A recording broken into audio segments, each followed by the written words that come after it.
13 जनवरी को यूजीसी मतलब university grant commission के प्रभाव में आते ही जनरल कैटेगरी के छात्रों के द्वारा एक विरोध जैसा पूरे देश में छेड़ दिया गया है। कई जगह से ऐसे मामले सामने आ रहे हैं जिसमें जनरल कैटेगरी के जो कोर वोटर्स भी भाजपा के हैं वो भी अब भाजपा का विरोध पूरे तरीके से शुरू कर चुके हैं। क्या है ये यूजीसी और यूजीसी बनाने के बचाव में वकालत करते हुए सरकार क्या कहती है और यूजीसी लाने का वजह क्या देती है, उस सब पर चर्चा करेंगे। लेकिन उससे पहले आपको ये बताते चलें कि ये बनाने की जरूरत क्यों पड़ी और इसके पीछे की कहानी क्या है। तो इसके पीछे की कहानी यह है कि 17 जनवरी 2016 को हैदराबाद केंद्रीय विश्वविद्यालय के एनआरएस हॉस्टल कमरा नंबर 207 में रोहित वेमुला नाम के एक बच्चे की शव बरामद होती है। वो बच्चा आत्महत्या कर लेता है। दरअसल रोहित वेमुला जो हैं वो वहां के अनुसूचित जाति वर्ग से आते थे और उनका ये आरोप था, उन्होंने अपने सुसाइडल नोट में ये लिखा था कि उनके साथ विश्वविद्यालय परिसर में जो है अभद्रता हुई थी और उनके साथ जो है बेमनशता की गई थी।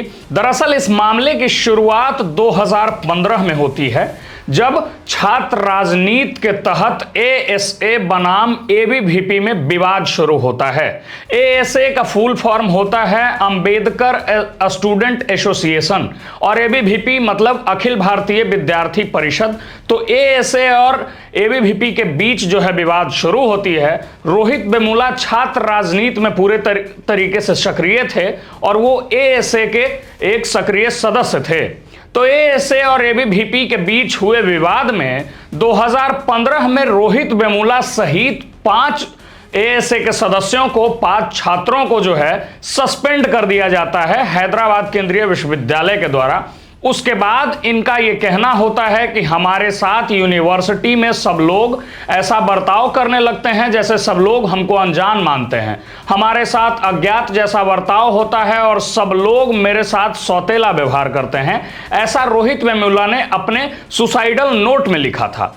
उसके बाद जो है पूरे तरीके से मामला ये गर्म होता है और तेलंगाना हाई कोर्ट ये आदेश देती है कि सब जगह ये छानबीन हो और जितने भी विश्वविद्यालय हैं सब जगह एक सर्वे किया जाए कि क्या सही में पिछड़े तबके के बच्चों के साथ वहां अमानवीय व्यवहार होता है, सौतेला व्यवहार किया जाता है, जिसमें रिपोर्ट लाकर यह बताया जाता है कि सही में पिछड़े वर्ग के बच्चों के साथ अमानवीय व्यवहार किया जाता है यूनिवर्सिटी में।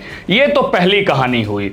ये रोहित वेमुला की एक कहानी के वजह से यूजीसी नाम का एक लॉ जो है वो लाया गया है जिसके तहत कोई भी सवर्ण छात्र अपने साथ के दोस्तों के साथ बैठ करके अगर कुछ कहता है, वो बुरा ना भी कहे तब भी अगर एससी एसटी ओबीसी ईबीसी किसी भी समाज के बच्चों को अगर बुरा फील खाली हो जाता है तो इतने भर से ही जनरल कैटेगरी के स्टूडेंट्स को 10 सालों तक की सजा हो सकती है।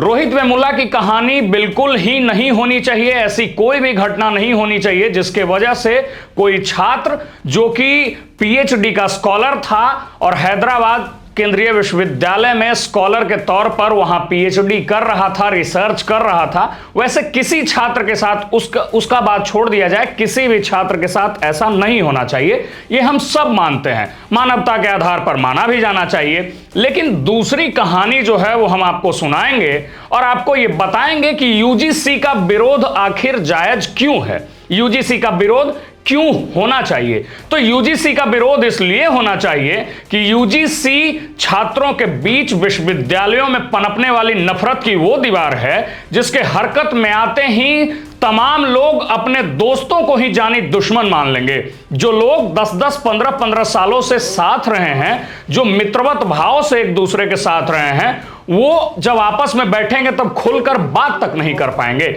और विश्वविद्यालय ही ये जगह होती है जहां से किसी भी चीज को मजबूत किया जा सकता है। शिक्षा या राजनीति की जड़ें अगर मजबूत होती है तो उसका सबसे पहला शाखा विश्वविद्यालय होता है। अब विश्वविद्यालय में कोई भी जनरल कैटेगरी का स्टूडेंट अगर अपने छात्र को कुछ मजाक में भी कह देता है, वो बुरा ना भी कहे और सिर्फ उसके दोस्त को अगर जो कि ओबीसी एससी एसटी से समाज से आता है अगर बुरा फील भर भी हो जाए तो एक जनरल कैटेगरी के स्टूडेंट की जिंदगी बर्बाद हो सकती है।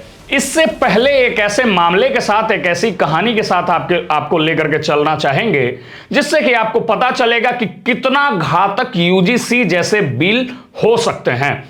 तो यूजीसी से पहले एक धारा आया था SC/ST एक्ट। कौन नहीं जानता है SC/ST एक्ट? SC/ST एक्ट वही था जिसमें कि कोई भी SC/ST तबके से बिलोंग करने वाला व्यक्ति अगर किसी भी जनरल कैटेगरी या ओबीसी कैटेगरी के व्यक्ति के ऊपर SC/ST एक्ट लगाता है तो बिना कुछ सोचे समझे उस व्यक्ति को सबसे पहले जेल हो जाती है। तो यह कहानी है विष्णु तिवारी की, उत्तर प्रदेश के ललितपुर निवासी उस विष्णु तिवारी की, जिन पर कि फर्जी SC/ST एक्ट दर्ज होता है। और विष्णु तिवारी 20 सालों तक एक फर्जी SC/ST एक्ट के वजह से जेल में रहते हैं। उनको आजीवन कारावास का सजा पहले जो है निचली अदालत के द्वारा सुनाई जाती है। इसी दरमियान जब वो 20 साल जेल में थे तो उनके माता पिता और 2 भाइयों की मृत्यु हो जाती है। बावजूद इसके ना उनको बेल मिलता है, ना विष्णु तिवारी पेरोल पर बाहर आ पाते हैं। तो सोचिए कि यह कितनी घातक स्थिति थी।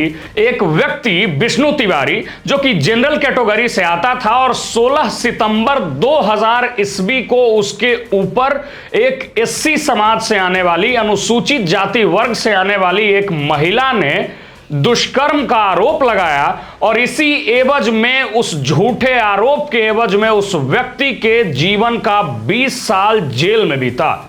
16 सालों तक उस व्यक्ति का जो मांग था कि उसके केस को जो है हाई कोर्ट में सुना जाए, सूचीबद्ध किया जाए, 16 सालों तक विष्णु तिवारी के केस को हाई कोर्ट में सुना तक नहीं गया, सुनवाई तक नहीं किया गया और जो है सूचीबद्ध तक नहीं किया गया। मतलब सोचिए कि भारत में ही एक व्यक्ति जिसके पास की पूरा राइट है कि वो किसी भी केस को हाई कोर्ट में जो है चैलेंज कर सकता है, लेकिन वो 20 सालों तक एक फर्जी SC/ST एक्ट के वजह से जेल में रहा और उसने अपने पूरे परिवार को खो दिया।